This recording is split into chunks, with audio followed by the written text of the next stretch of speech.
ठीक है। आज हम लोग सेशन 2 डेटा स्टोरेज स्टार्ट करेंगे।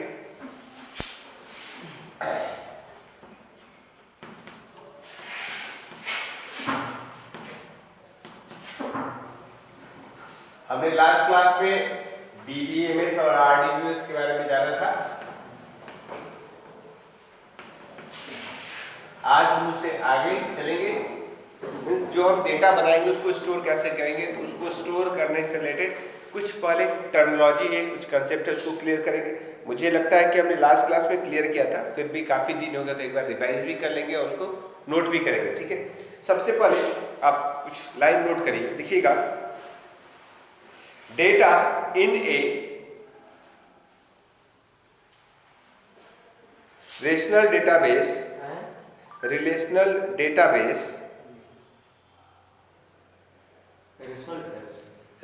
Database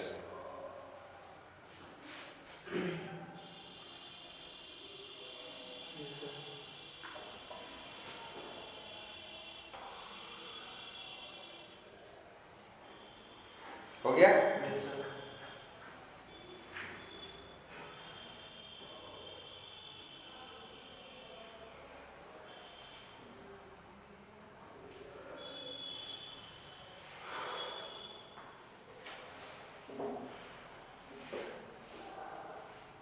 is organized in the form of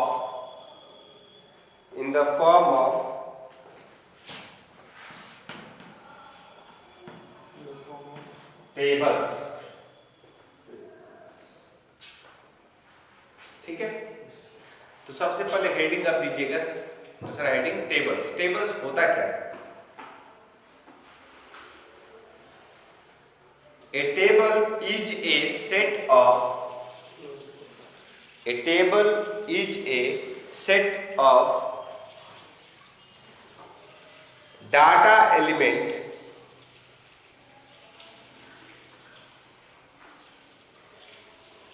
bracket में लिखिएगा वैल्यूज, ब्रैकेट में values that is organized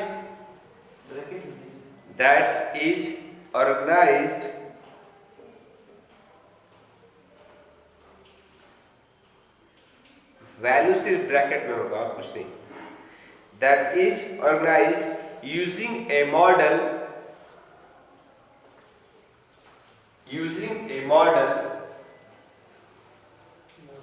of vertical columns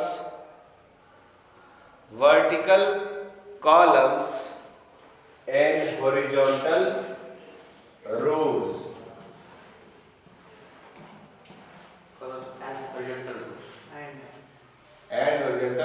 तो टेबल क्या होता है? एक रो और कॉलम का कॉम्बिनेशन होता है। तो हो गया हमारे पास, है ना? ठीक है, फुल स्टॉप। इसी में a table has A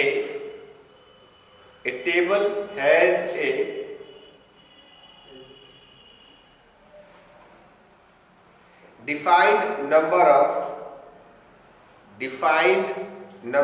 of columns, comma, but can have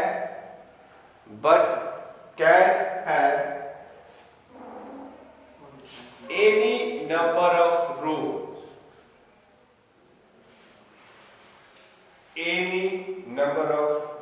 rows, full stop। each row is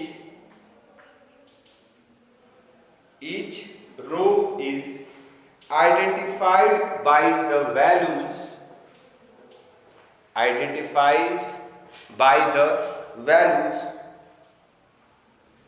appearing in a particular columns particular column लिखिएगा, not columns, column identified as identified as a unique key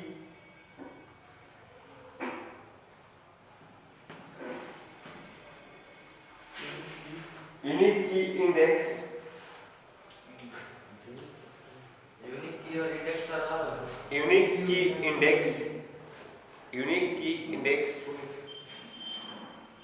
or the key field or the key field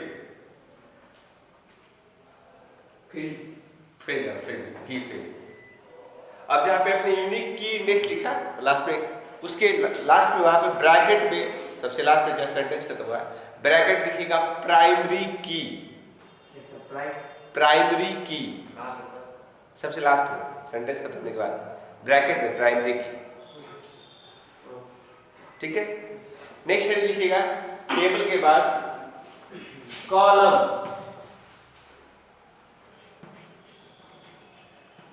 और field.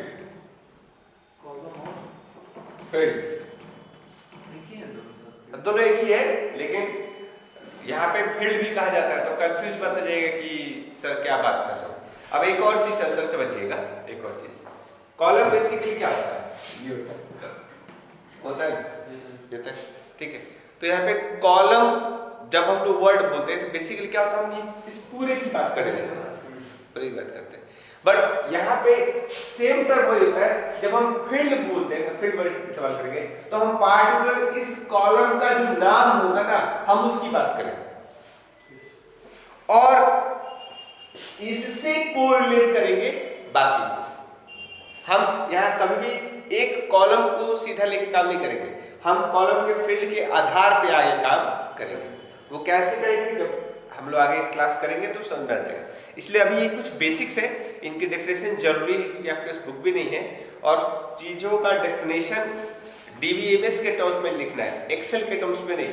Excel में रो और column simple horizontal lines के रूप में पढ़े, या वैसा कोई बात नहीं नोट हो रही है, इसलिए इसको नोट करना जरूरी है। तो लिखिए इसके बारे में, कॉलम्स के बारे में। A column is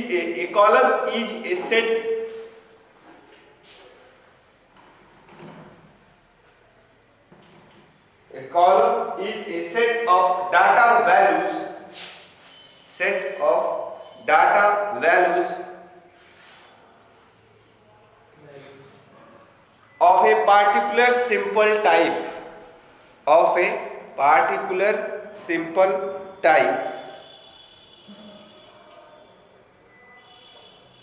comma, one for each row, one for each row of the table,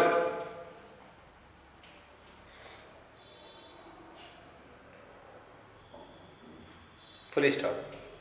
Each row of the table, the columns कर दीजिएगा, provides the structure according to which row are composed,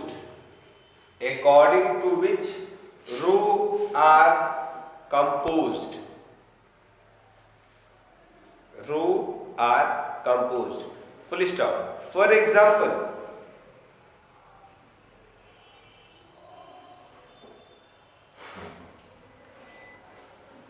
candidate first name, for example लेके candidate first name, comma, candidate last name,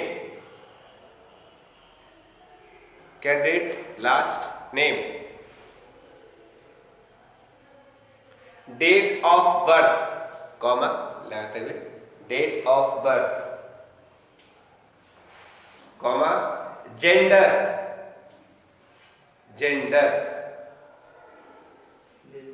ETC, ETC मतलब are the filled in a row, filled in a row,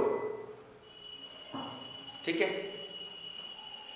column क्या है? किसी भी table का main set है।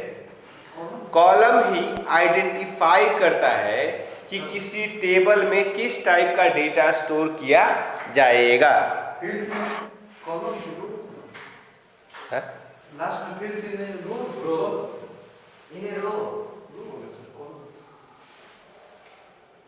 इन ए रो, ठीक है। वो कैसे है समझ में आएगा आपको भी। एग्जाम्पल वाला लाइन पढ़िए ना, एग्जाम्पल वाला लाइन पढ़िए जो लास्ट लाइन पढ़ा है। The columns provide the structure according to which row are composed. Row बनेगा, जैसे हमने टेबल बनाया, अब मैं इसको थोड़ा सा इलाबोरेट करता हूं। जैसे मान लीजिए हम एक टेबल बना रहे हैं, ठीक है। तो एक्सेल एक्सेस में क्या होता है कि रो नहीं बनता है, क्या बनता है? कॉलम बनता है। कॉलम ही डिफाइन करते हैं, रो डिफाइन नहीं करते हैं। देखिए हमने क्या क्या लिखा है? कैंडिडेट नेम, तो मान लेते हैं कि एक हमको टेबल ऐसा बना जिसमें इस रिकॉर्ड को इकट्ठा करेंगे। कितना इकट्ठा करना ये नहीं, लेकिन ये चीज इकट्ठा करना है। तो पहला हो गया हमारा कैंडिडेट फर्स्ट नेम, शॉर्टकट लिखकर, फिर कैंडिडेट लास्ट नेम, फिर डेट ऑफ DOB और लास्ट जेंडर। कितना कॉलम हो गया? 4। तो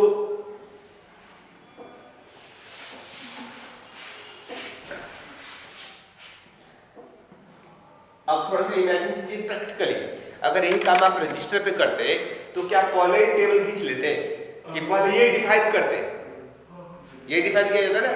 तो एक्सेस भी कहता है कि आपको कॉलम पता होना चाहिए कि कितने कॉलम का लेके आपको टेबल तैयार करना है। हमारा कितना ये 4। अब अगर किसी एक क्लास के हम बच्चों का ये रिकॉर्ड कलेक्ट करें तो मैक्सिमम कितना होगा हमारे पास? 40 to 45। लेकिन अगर पूरे स्कूल का लेके चले तो 1200 से 1400 के आसपास रिकॉर्ड हमारे बनेगा। तो ये टेबल का रिकॉर्ड क्लास के आधार पे छोटा हो गया और स्कूल के आधार पे, लेकिन ये क्या चेंज हो रहा है? ये हमारा चेंज नहीं हो रहा है। तो वही मेंशन है कि एक कॉलम जो होता है ये किसी टेबल का स्ट्रक्चर डिफाइन करेगा कि ये कैसा होगा, किसके सहारे? कॉलम नेम या इस कॉलम फील्ड नेम के सहारे ये तय करेगा कि ये क्या क्या होगा, कितना कितना होगा, ठीक है। अब जैसे ये जो हमने लिखा इसी के आधार में तो हमारा पहला रिकॉर्ड बनेगा ना, इसी के आधार पर हमारा पहला रिकॉर्ड बनेगा। मान लेते हैं हमने यहां लिखा राम कुमार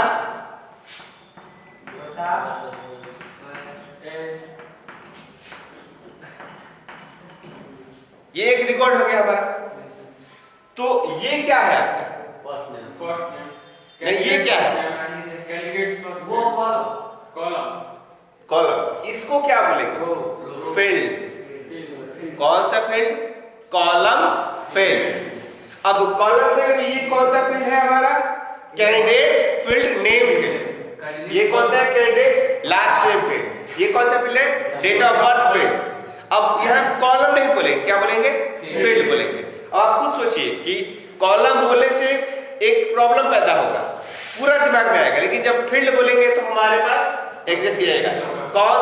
अब कुछ लोग इसे पोजीशन वाइज बोलते हैं, जैसे आसान ये 1 2 3 4 कौन सा field value? Third field value, ठीक है। थर्ड क्या होगा इसका? Date of birth.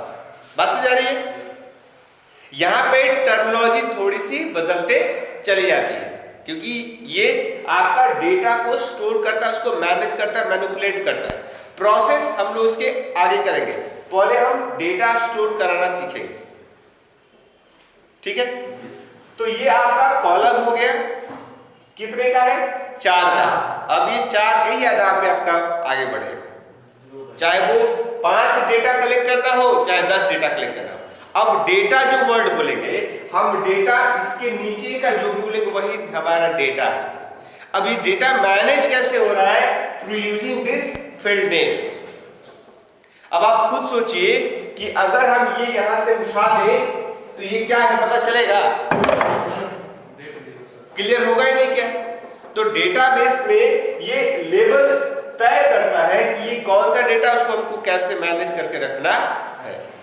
ठीक है। अब आगे देखिए, इसके आगे का कंटेंट देखिए।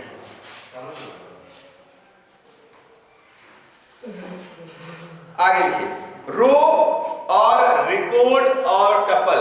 रो, रिकॉर्ड और टपल तीनों एक ही नाम है, एक ही वर्ड का और लगाते हैं।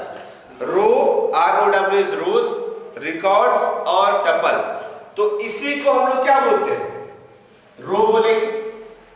खाली है तो रो, कुछ भरा हुआ है तो आपका ये रिकॉर्ड, कुछ भरा हुआ है तो रिकॉर्ड। और अगर हम किसी एक रिकॉर्ड की बात करें,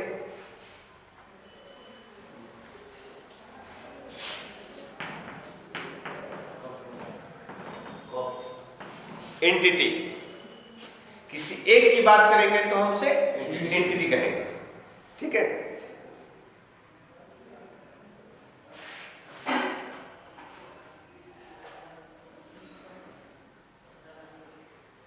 चलिए लिखिए, a row is called, a row is called record और टपल, रिकॉर्ड और tuple represents a single data, represents a single data item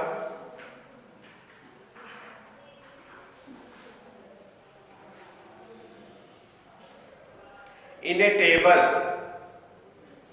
in a table, full stop. In simple term, a database table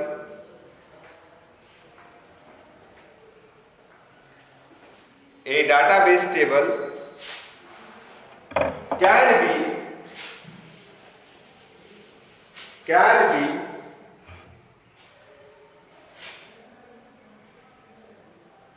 visualized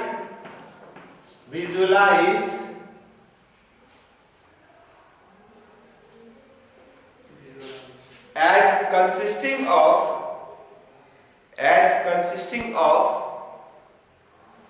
rows and columns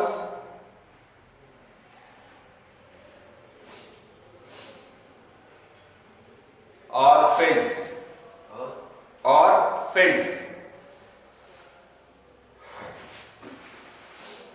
Full stop. Each row in a table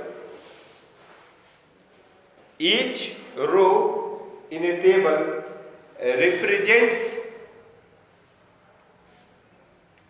a set of related data comma, and every row in the table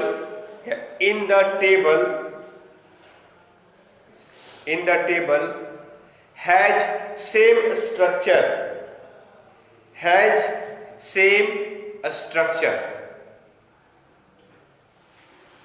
meaning clear हुआ? अब पहला sentence पढ़िए, पहला line पढ़िए, represents a single item in a table. किसी एक table में जो रो होता है या रिकॉर्ड होता है वो सिंगल आइटम को बताता है पूरा।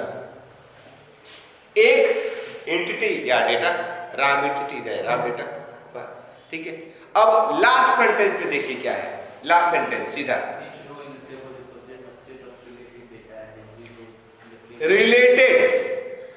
रिलेटेड डेटा, मतलब ये जो भी डेटा होगा वो एक दूसरे से क्या होगा, रिलेट करेगा।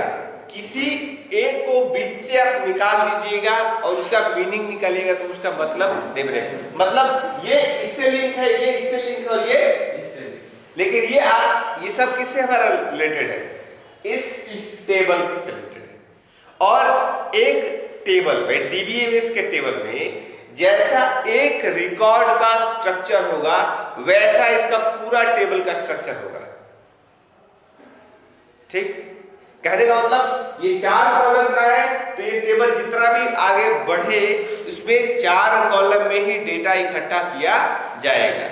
अगर यहाँ पे डेट ऑफ बर्थ है तो यहाँ पे डेट ऑफ बर्थ ही डाल सकते हैं, हम दूसरा कुछ नहीं डाल सकते। यहाँ अगर जेंडर है तो हमारे पास 3 ही ऑप्शन होगा, मेल, फीमेल, ट्रांसजेंडर, तीसरा ऑप्शन नहीं मिल सकता, ठीक है। अब टेबल हो गया, कॉलम हो गया, रो हो गया, हम क्या स्टोर कर रहे हैं, डेटा स्टोर कर रहे हैं। तो ये डेटा और ये डेटा क्या सब एक ही अलग अलग है, अलग अलग है। हमारे पास डेटा कई टाइप के होते हैं, इसीलिए डेटा का भी टाइप होता है। अगले क्लास का हमारा टॉपिक ये होगा डेटा टाइप, क्यों होता है ये अलग अलग चीज। ऐसा मैं आपको ब्रीफ अभी बता दे रहा हूं, आगे क्लास नेक्स्ट क्लास में इसको एक डिटेल में समझेंगे। जैसे राम कुमार, ये टेक्स्ट है हमारा, ये एक अलग मतलब शो करता है कि नहीं, लेकिन ये क्या है,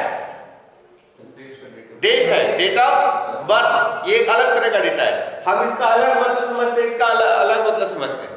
लेकिन एग्जाम्पल के लिए सोचिए कि अगर हमने यहाँ पे लिखा 15, ये क्या है, 15 एक नंबर है, लेकिन कैसा नंबर है, क्लियर हो रहा है, कोई क्लियर नहीं है। लेकिन जैसे हम इस नंबर के आगे अगर ये लगा दे तो ये अब क्या बन गया, एज, मतलब ये ईयर हो गया, है ना। मतलब ये लगाते इसका क्या हो रहा है, नेचर बदल रहा है। अगर इस एज की जगह हम ये लगा दे, रुपीस बन गया, है कि नहीं। तो अब रुपीस बन गया तो ये क्या हो गया, हमारा करेंसी हो गया, नहीं करेंसी। तो इसका मतलब बदल गया, है 15 बट 15 एज और 15 करेंसी एक ही है, अलग अलग है। तो ये जो नंबर भले अपने आप में है बट ये क्या दर्शा रहा है, दैट इज डेटा टाइप। तो डेटा टाइप क्या क्या हो सकता है, हमारा टेक्स्ट हो सकता है, नंबर हो सकता है, हमारा डेट और टाइम हो सकता है, डेट और टाइम, डेट ऑफ बर्थ, है ना। इसके अलावा हमारा मेमो हो सकता है। मेमो क्या होता है, जब हम कोई लॉन्ग थोड़ी लंबी चौड़ी बात हम किसी टेबल में एंट्री करें, वो हो सकता है। हमारा करेंसी हो सकता है, ठीक है। हमारा लिस्ट हो सकता है, ठीक है। हमारा यस या नो ऑप्शन हो सकता है, हमारा और जैसे बात करें फोटो हो सकता है।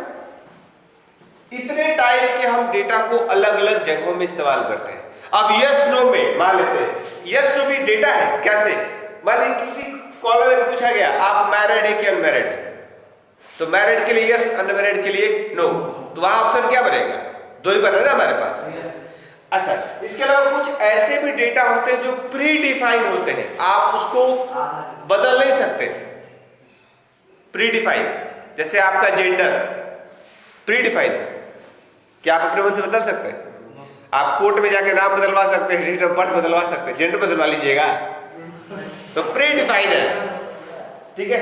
अब मान लीजिए कि कहीं पे आपसे पूछा गया कि जैसे अब थोड़ा सा हम लोग इसको समझते हैं, रेलवे से टिकट बुक कराने जाते हैं, आप ये सब चीज बदल सकते हैं हर बार, लेकिन डेट ऑफ जर्नी बदलिएगा, कब आपको जाना है वो तो फिक्स होगा ना वहां पे, है कि नहीं। तो ये अलग अलग डेटा टाइप है और इन सब का हम अलग अलग इस्तेमाल करते हैं। इसको हम लोग अगली क्लास में और डिटेल में देखेंगे। आज के लिए बस इतना ही रखते हैं।